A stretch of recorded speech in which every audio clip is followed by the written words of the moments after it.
l'état de droit ou l'état de droit. Alors, il y a bien une expression à laquelle on ne peut pas échapper dans le débat public et dans les médias d'une manière générale, c'est l'expression état de droit. Alors, il n'y a pas un seul commentateur qui ne dégaine pas l'état de droit à chaque fois qu'on lui fait une opposition. C'est un véritable totem d'immunité. À chaque fois qu'on leur fait qu'on les contredit, qu'on est en désaccord avec eux, ils brandissent « Ah, l'état de droit ». Alors, en réalité, c'est encore un énième concept, une énième notion qui a été tirée des bureaux des professeurs de droit pour être plongée dans le débat public et en faire ce qu'on veut. Parce qu'en fait, l'état de droit, c'est une notion qui a une vieille définition et qui a fait l'objet de nombreux débats au sein des écoles de droit à la fin du XIXe siècle et au début du XXe siècle. Et la première chose qu'il faut opposer à un interlocuteur qui vous dégaine l'état de droit, qui brandit l'état de droit avec, bien sûr, la main sur le cœur, la première chose à lui répondre, c'est « Mais qu'est-ce que c'est que l'état de droit ?» Et vous verrez que la plupart du temps, ils ne savent pas vous répondre. Alors on l'a vu à nouveau avec une phrase prononcée par le ministre de l'Intérieur, M. Bruno Retailleau, à la fin de l'année 2024, qui disait que l'état de droit n'était ni sacré ni intangible. Et où immédiatement, les cris d'orfraie se sont succédés de la gauche au centre jusqu'à la droite molle, en hurlant « Mais Bruno Retailleau a des ambitions tyranniques ». Voilà, Bruno Retailleau, c'est le César du Maine-et-Loire, Bruno Retailleau, c'est le Palpatine de Cholet, bientôt il franchira la Seine avec ses légions et fera un coup d'État.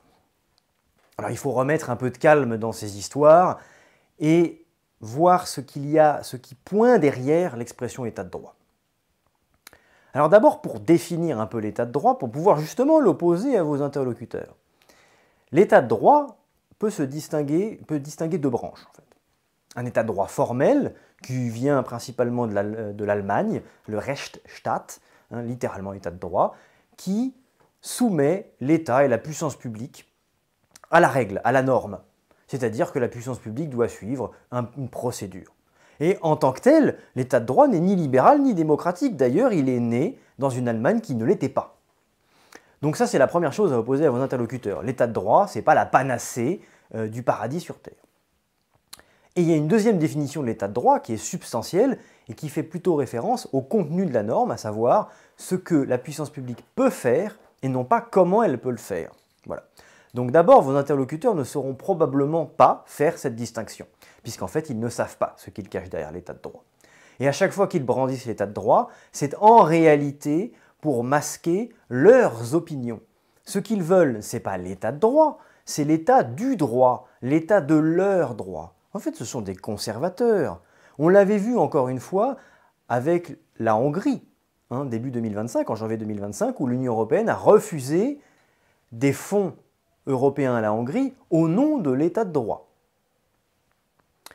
Car l'état de droit est en fait une notion qui, à l'origine purement intellectuelle, est instrumentalisée politiquement et massivement pour défendre des opinions. Ce qu'ils voient derrière l'état de droit, c'est un tas de droits, celui qu'ils veulent.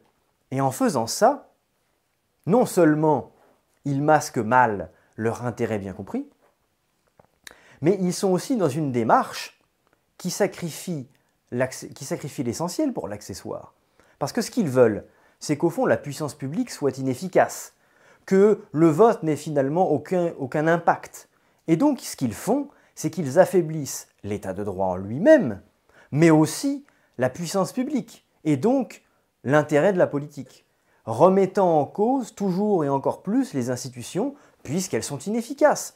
À chaque fois que la puissance publique essaye de régler un problème, même si elle le fait mal, on lui oppose « Ah, l'état de droit ». Ce qu'il faut voir derrière aussi, c'est que dans l'état de droit en France, et j'insiste là-dessus, au centre de l'état de droit en France, il y a avant tout la souveraineté nationale, la souveraineté du peuple, la place du peuple, la démocratie. Et ça, c'est l'élément essentiel de l'état de droit. Avant toute chose, notre État est un État de droit parce que le peuple l'a bien voulu, le peuple constituant et ensuite le peuple législateur. C'est bien de cela dont il s'agit. Et donc ce qu'il faudrait leur rappeler, c'est qu'avant tout, l'état de droit est au service de celui qui en est l'auteur, à savoir le peuple. C'est le peuple qui a voulu que la propriété privée soit inviolable sous certaines conditions. C'est le peuple qui veut du droit à la sûreté, c'est-à-dire en fait le droit de ne pas être emprisonné de manière arbitraire. C'est bien le peuple qui désire tout ça. Et lorsqu'on oppose l'état de droit au peuple, eh bien en fait on oppose un enfant à ses parents. Je vous remercie de m'avoir écouté. Si cette vidéo vous a plu, n'hésitez pas à aller voir tous nos autres formats sur la chaîne. Et surtout, n'oubliez pas d'aimer, de partager, de commenter cette vidéo. Ça nous sert énormément pour le référencement. Merci.